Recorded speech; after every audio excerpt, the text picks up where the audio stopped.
Welcome po muli sa howtogreatfilipinofood.com, howtogreatfood.com.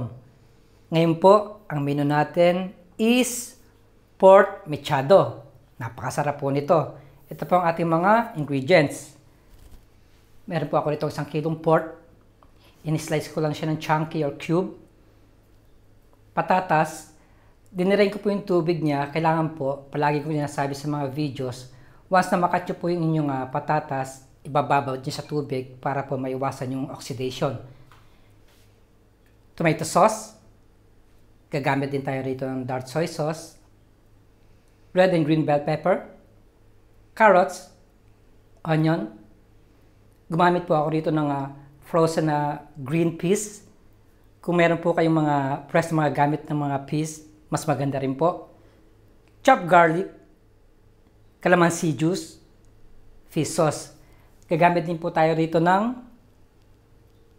pork stock, asin, paminta, at mantika. Okay po sa akin pong lutuan. Bubuksan ko na po yung apoy. Ang una po natin gagawin, ipapan-fry po natin yung ating patatas at ang ating carrots. Kailangan po yung mantika ninyo, konti lang. So, ihintayin lang natin siyang maluto. Medyo ito-toast natin siya ng konti. Tapos po, set aside natin siya at pupunta na po tayo sa ating next step.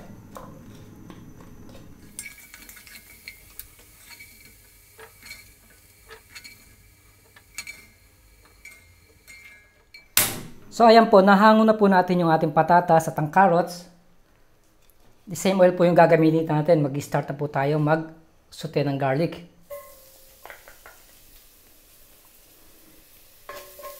So, hintay lang natin siyang mag-brown.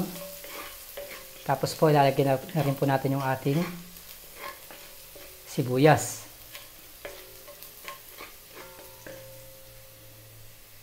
Ngayon, pwede na siya. Lagyan na natin yung ating sibuyas. So, lulutuin ko lang siya ng mga less than 1 minute. Tapos po, i-add na po natin yung ating baboy. Ayan po, okay na po yung ating garlic at onion. Ilalagay na po natin yung ating pork. Mag-a-add na rin po tayo ng toyo.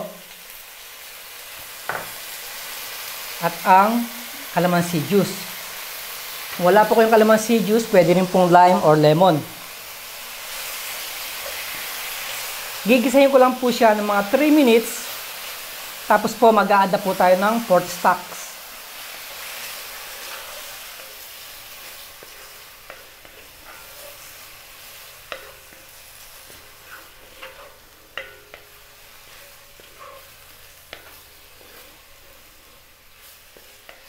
Okay guys.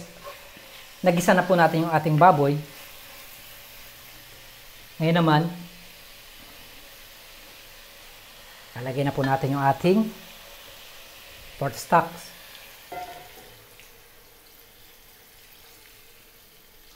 I-level lang po natin siya sa ating baboy. Ngayon, papakuluan natin siya ng mga 40 to 50 minutes. Depende po sa baboy, sa quality ng baboy na inyong mabibili. Meron pong matigas, meron pong malambot. So, hayaan lang natin siyang lumambot. Tapos po, pupunta na tayo sa ating next step. Tanggalin ko na po yung takip.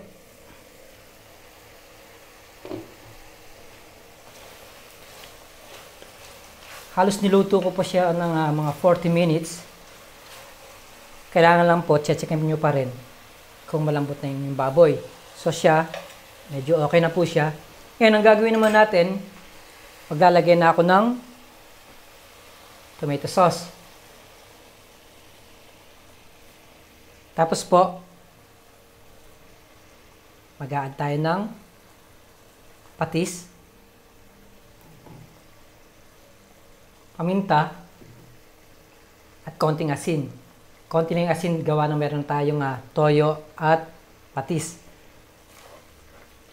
Haluin ko lang. So lulutuin ko lang uli siya ng mga 5 minutes bago po natin ilagay yung ating pinan-fry na carrots at patatas. Kailangan po mag-penetrate yung lasa ng tomato sauce doon sa baboy.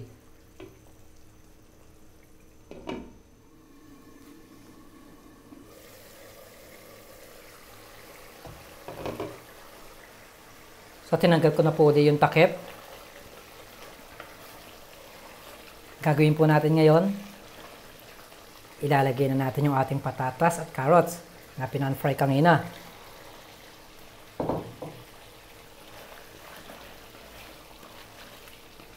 Malambot na po siya, kaya kailangan isasabay na rin po natin yung ating frozen green peas at ang ating red and green bell pepper.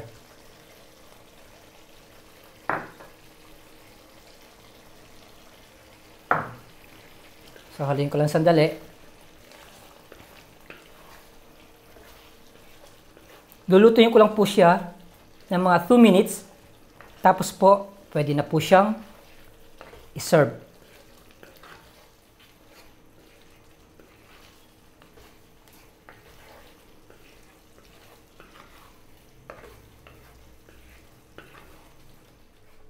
Ito na po ang ating finished product, ang Pork Mechado. Napakasarap po nito, lalo na sa mainit na kanin.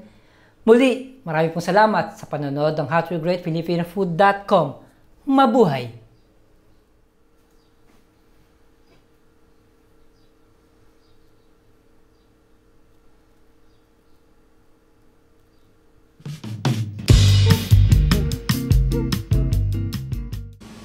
Hi, kumusta po? Ako po yung voice behind sa howtogreatfilipino.com. Ngayon po, nag-switch po ako sa Junior's Tagalog Cooking Channel. Pero every now and then, nandun pa rin ako yung channel ko sa howtogreatfilipino.com. Ngayon, sa bawat video po, ilalagay ko po yung link sa umpisa at sa huli ng aking video. Sana po magustuhan ninyo at mag-subscribe, comments, click like. Maraming salamat po. Mabuhay!